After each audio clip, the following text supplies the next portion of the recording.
살아가면서 많은 문제를 만나게 됩니다. 생각해 보면 문제 없는 사람은 없는 거죠. 근데 그 문제에는 적절한 답과 해결책이 있음을 잘 압니다. 인생의 문제도 마찬가지입니다. 좋은 질문이 좋은 답을 얻게 합니다. 그런데 해답을 안다고 그게 끝이 아닌 것은, 그대로 믿고 실천하는 것은 별개의 일이기 때문입니다. 한국 CCC의 설립자인 고 김중건 목사님의 백문일답 예수 그리스도를 기억합니다. 100가지 모든 인생의 질문에 대한 답이 예수님이라는 외침입니다. 같이 한번 해보겠습니다. 제가 질문을 하면 답을 크게 예수 그리스도라고 하면 됩니다. 우리는 무엇을, 누구를 위해 삽니까? 우리는 어떻게 영원한 생명을 얻습니까? 우주는 누가 만들었습니까? 참 생명은 어디서 얻습니까? 어둠이 있는 곳에 누가 필요합니까? 100가지를 해야 되는데 이만합니다. 맞습니다. 인생의 모든 문제에 대한 해답은 예수 그리스도입니다. 이 이름이 단순한 외침이 아니라 이름 안에 인격과 삶이 들어있기 때문입니다. 잘 아는 요한복음 14장 6절 말씀입니다. 내가 곧 길이요 진리요 생명이니 나로 말미암지 않고는 아버지께로 올 자가 없느니라. 예수님의 이 외침이 십자가와 부활로 입증되었기에 길이시고 또 해답이 됩니다. 이 해답이 이 시대를 사는 우리들에게도 우선순위를 결정해야 하는 모든 교회들에게도 필요합니다. 예수 그리스도라고 하는 이 대답에는 우리 예수님이시라면 어떻게 하셨을까 하는 질문이 연결됩니다. 그리스도인의 삶의 기준이 예수님이시며 모든 행동과 삶을 그분 중심으로 살아야 하기 때문입니다. 주님이라고 이야기하면서 주인으로 섬기지 않으면 사실 빈말인 거죠. 생각해 보면 당연한 일입니다. 사도 바울은 갈라디아서 2장 20절에서 고백합니다. 내가 그리스도와 함께 십자가에 못 박혔나니 그런즉 이제는 내가 사는 것이 아니요 오직 내 안에 그리스도께서 사시는 것이라. 이제 내가 육체 가운데 사는 것은 나를 사랑하사 나를 위하여 자기 자신을 버리신 하나님의 아들을 믿는 믿음 안에서 사는 것이라. 내 안에 그리스도께서 살아가는 것이니 그분이 어떻게 생각하고 행동하실지를 먼저 생각해야 합니다. 그렇게 하지 않으면 내가 사는 것이고 또 그 길은 정답과 무관한 삶, 영생과 무관하고 무가치한 삶이 됩니다. 오늘 함께 읽은 고린도전서는 사도 바울이 고린도 교회에 보낸 첫 번째 편지입니다. 수신자인 고린도 교회는 사도행전 18장에 기록된 대로 사도 바울이 2차 전도 여행 때 그리스 아테네를 지나서 성경에는 아덴을 지나서 고린도에 도착하여 장시간 무려 1년 6개월을 체류하면서 전도하여 세워진 교회입니다. 설립 후에 한 4, 5년 정도 지나서 이제 뿌리를 제대로 내릴까 하는 그 상황 속에서 바울이 3차 전도 여행 중에 지금의 터키 지역 투르키의 지역에 에베소에 있을 때에 직선거리로 400km 떨어진 고린도 교회에 문제들이 있다는 소식을 전해 듣습니다. 그래서 그 이야기를 듣고 해결책을 적어 보낸 글이 고린도 전서입니다. 고린도 전서를 다 읽어보면 무려 10가지 문제가 교회에 있는데 이에 대한 해법을 제시합니다. 당연히 문제의 답은 예수 그리스도입니다. 10가지 문제. 생각해보면 잡다한, 복잡한 그런 문제인데 개인적으로 문제를 생각해보면 10가지 문제 없는 사람은 없을 거다. 그런 생각을 해봅니다. 제일 먼저 나오는 문제는 파벌로 인한 분쟁입니다. 본문 앞에 1장 11절에 내 형제들아 글로에의 지편으로 너희에 대한 말이 내게 들리니 곧 너희 가운데 분쟁이 있다는 것이라. 12절 내가 이것을 말하거니와 너희가 각각 이르되 나는 바울에게 나는 아볼로에게 나는 게바에게 나는 그리스도에게 속한 자라 하는 것이니 누가 귀한가? 누구에게 속했느냐? 누구 파냐? 그래서 나온 게 여기서는 바울, 아볼로, 게바, 그리스도를 말합니다.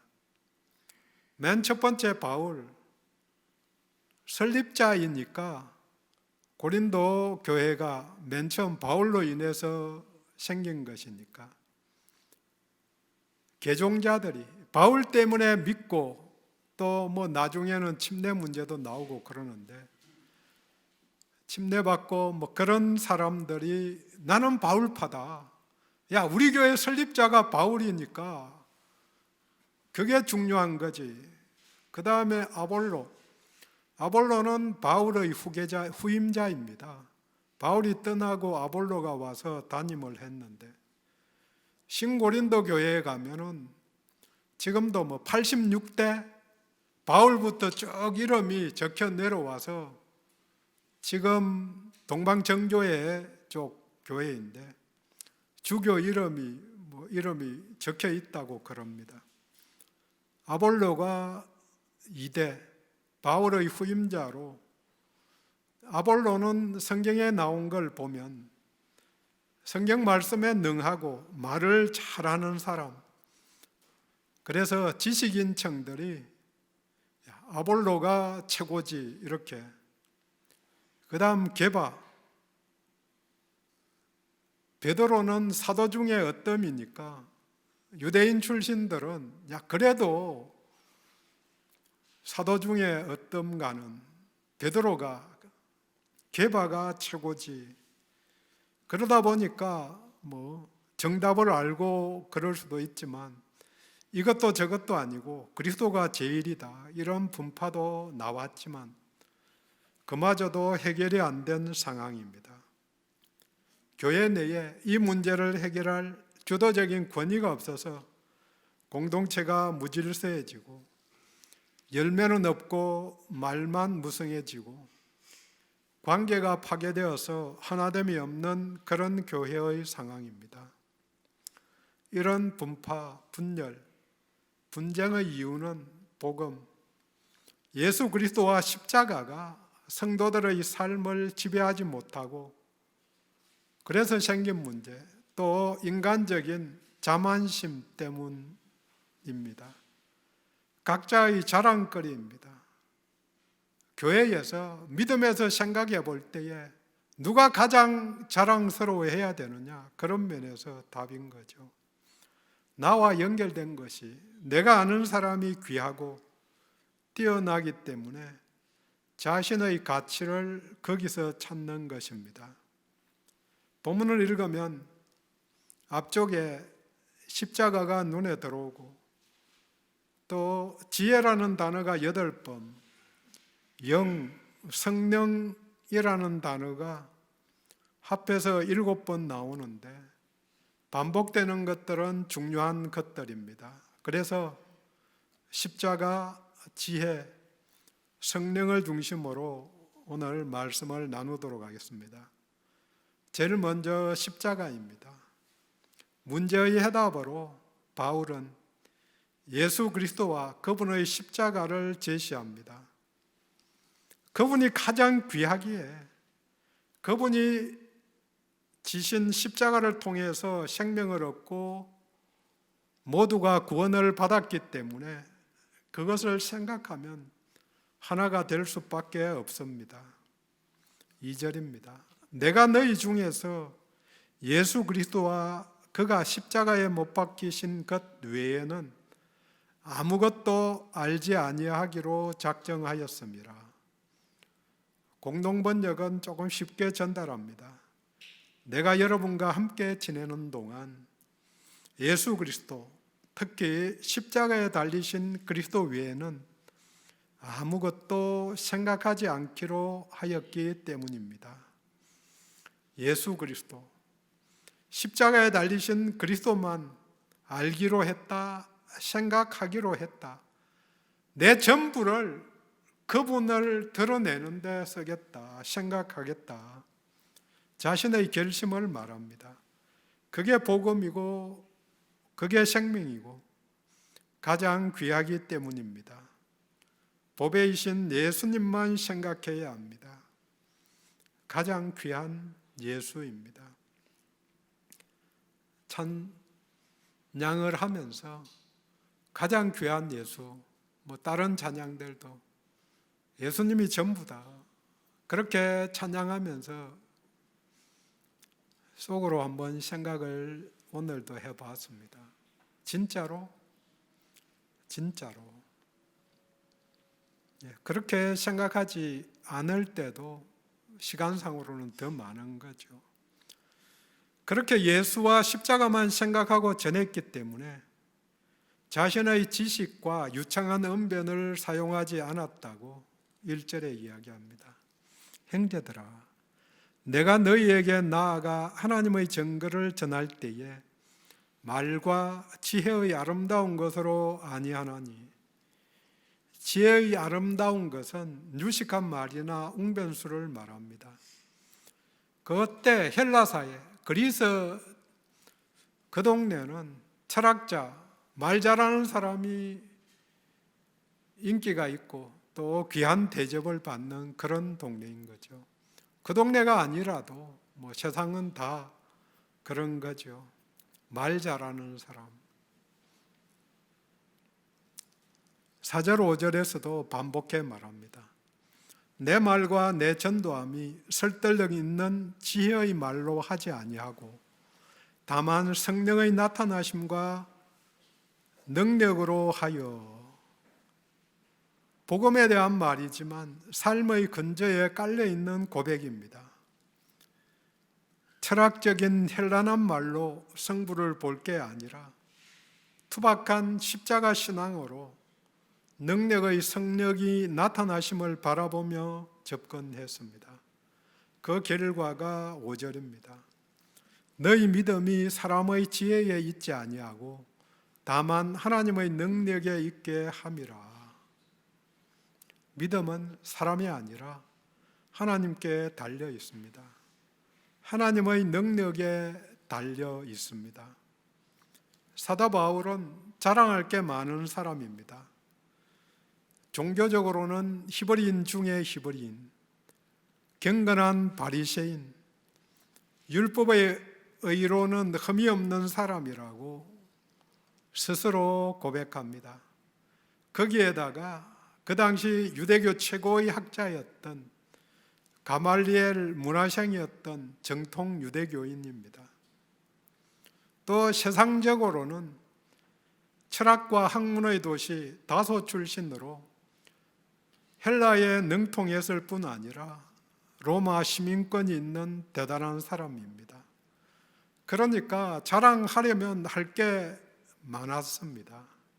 하지만 고린도에 들르기 전에 바로 직전 아덴에서 바울이 현학적인 설교를 하였지만 하나님의 능력이 나타나지 않았습니다.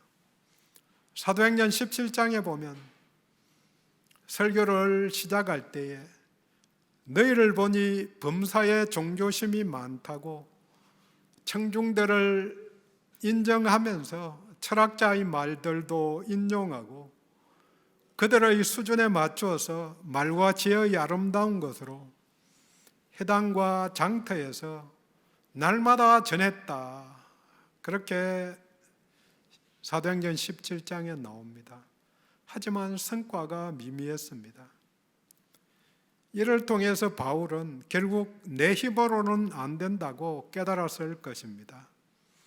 그래서 다음 기착지인 고린도에서는 전도 방법을 바꾸었고 그 결과 많은 사람들이 믿었습니다. 그 차이점이 자신이 잘하는 것을 자랑하지 않은 것입니다. 드러내지 않은 것입니다. 분쟁의 해법도 결국 같은 답입니다. 바울은 아덴에서의 활동을 반면교사로 삼아서 고린도에서는 귀한 것, 예수와 십자가를 자랑하기로 했기 때문에 성과가 있었음을 말합니다. 그 태도가 본문 3절로 나타납니다. 내가 너희 가운데 거할 때에 약하고 두려워하고 심히 떨었다. 3단 점청법이라고 이야기합니다. 약하다. 거기서 조금 더 나가서 두려워했다. 한 발자국 더 나가서 심히 떨었다. 왜요? 무엇을 두려워했을까? 자신의 인간적인 자랑거리가 나타날까 봐서입니다. 자기의가 드러나면 하나님과 무관하기 때문에 두려워한 것입니다. 우리들의 삶의 자세, 성도들의 삶의 자세는 자기의를 죽여야 합니다. 끝까지 붙잡아야 될 게 나는 죽고 예수 그리스도가 나타나는 것입니다. 이것이 모든 성도들의 마음이 되어야 합니다. 내가 살아있으면 내가 드러납니다. 왜 내가 분노하는가? 어떤 경우에는 예수 안에 있기 때문에, 예수님이 분노할 일이기 때문에 내가 분노한다. 그렇게 표현하지만 저 삶을 돌아봐도 99%는 내 기분에 나쁜 거지. 예수님이 그것 때문에 분노하실까? 그렇게 돌아보면 그 생각이 안 드는 거죠. 예수님이 불쌍히 여기신다. 그게 더 크기는 나지만 세상 돌아가는 것 보면은 분노하시겠지만 내가 살아있으면 내가 드러납니다. 그러면 예수님이 드러날 수가 없습니다. 그러면 분쟁으로 가는 거죠. 자신의 약함을 인정하고 하나님 앞에서 겸손해야 합니다. 문제의 해법은 예수 그리스도와 십자가입니다. 내가 죽어야 나를 통해서 주 예수님이 나타나게 됩니다. 나를 죽여야 합니다. 이제 두 번째로 지혜입니다. 본문은 십자가는 하나님의 지혜라고 선언합니다. 십자가가 중요한데 그게 그렇게 드러난 게 하나님의 지혜라는 거죠. 7절 오직 엄밀한 중에 있는 하나님의 지혜를 말하는 것으로서 곧 감추어졌던 것인데 하나님이 우리의 영광을 위하여 만세전에 미리 정하신 것이라. 만세 전부터 창조 이전에 이미 우리의 영광을 위해 우리들의 구원을 위해 미리 정하셨지만 감추어 두신 것입니다. 아멘입니다. 하나님의 지혜가 성도를 영광스럽게 찬란하게 빛나게 만들어 줍니다. 감추어졌던 하나님의 지혜, 하나님의 섭리, 그것이 바로 성육신이고 또 십자가의 대속입니다. 십자가 사건이 우리들의 이해를 초월하는 신비한 사건임을 말하는 것입니다. 영광스러운 하나님의 자녀가 되게 만드는 비밀입니다.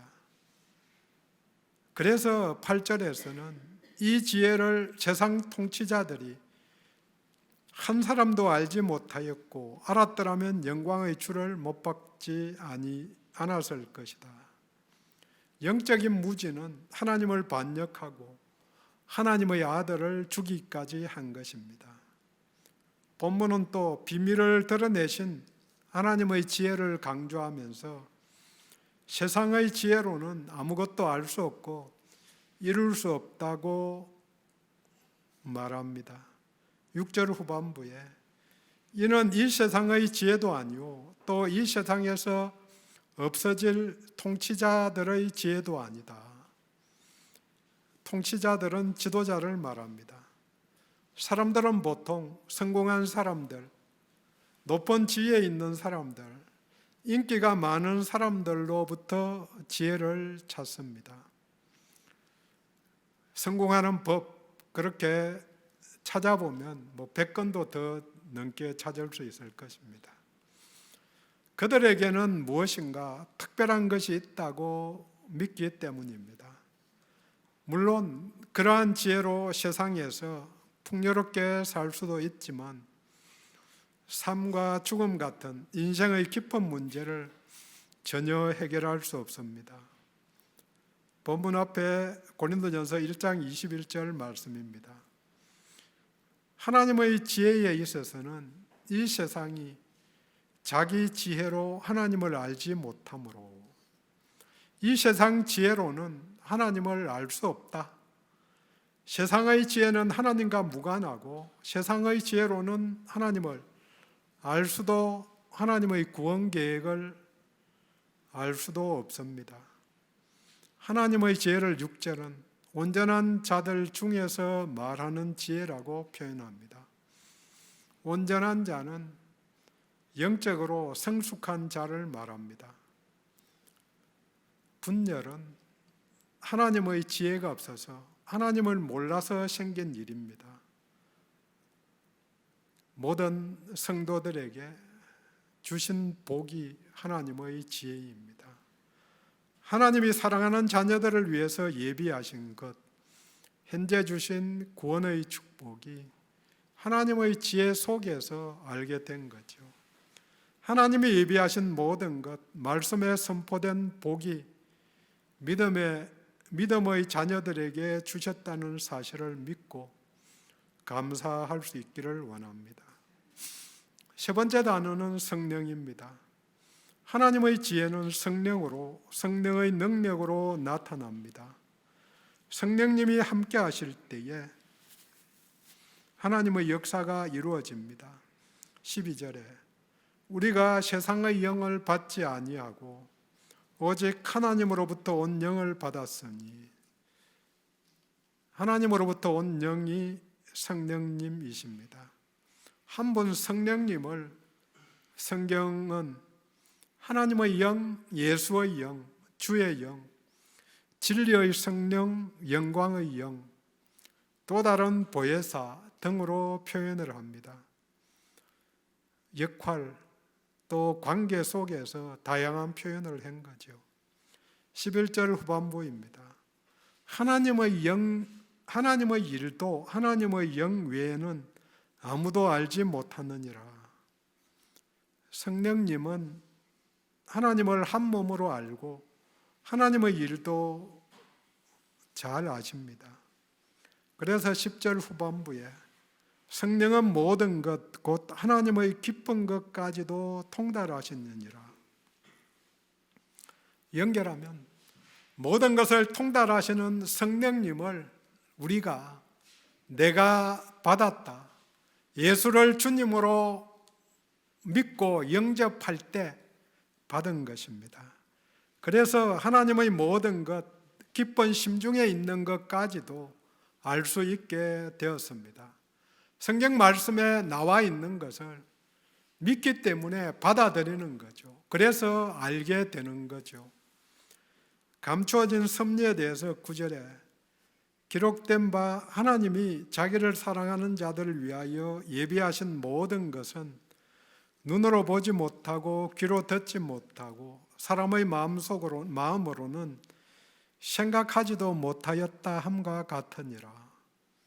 세상에 속한 사람들은, 성령님을 받지 못한 사람들은 하나님이 예비하신 모든 복을 보지도 듣지도 생각하지도 못한다고 말씀합니다.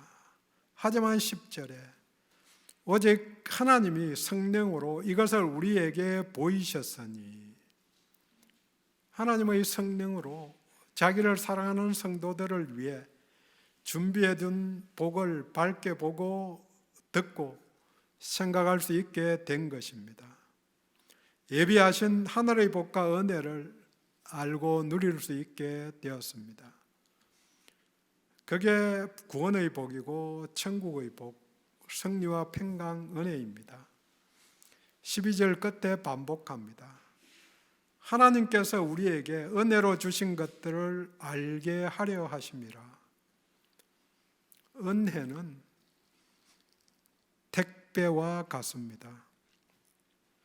문화까지는 배달해 주는데, 옛날에는 직접 손에 전해 주었지만 요즘은 문 앞까지만 배달해 놓는 거죠.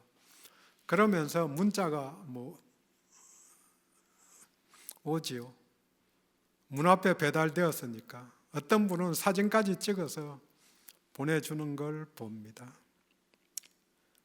문 앞까지 와 있는데 내가 문 열고 물건을 집어서 열어보기 전까지는 내 것이 아닌 거죠.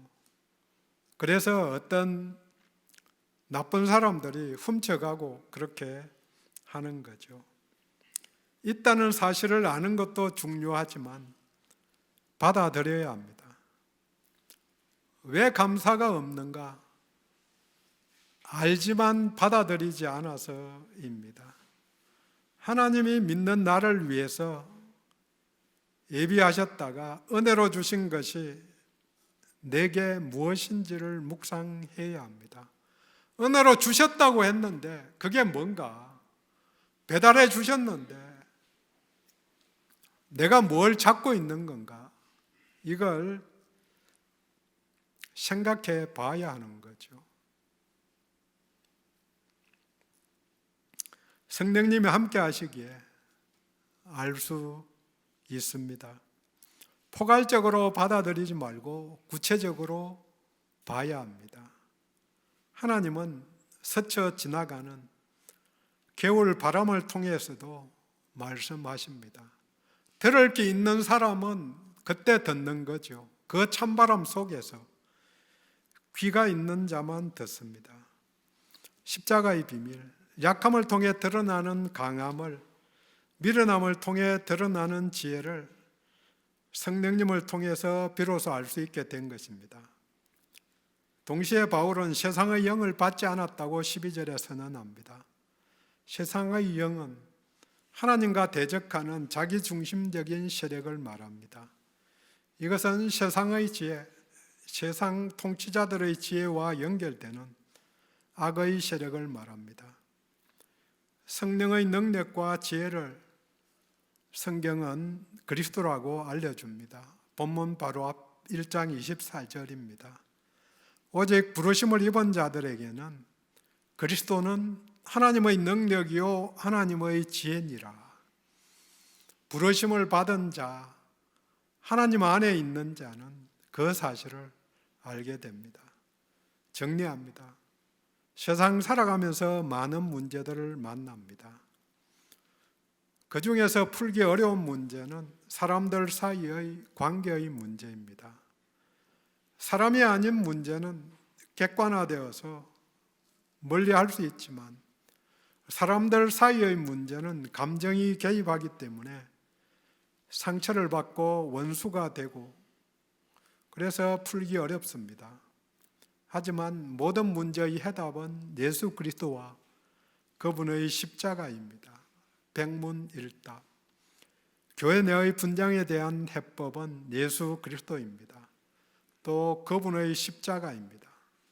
그 정신대로 살아가면 있던 문제는 해결되고 하나가 됩니다. 그 정신대로 살아가면 다시 문제가 발생하지 않습니다. 십자가는 내가 죽는, 내가 죽은 자리입니다. 내 삶에서 예수가 나타나는 자리입니다. 십자가는 하나님의 지혜입니다. 하나님의 지혜는 성령으로, 성령의 능력으로 나타납니다. 성령이 함께 하실 때 하나님의 역사가 이루어집니다. 기도합니다.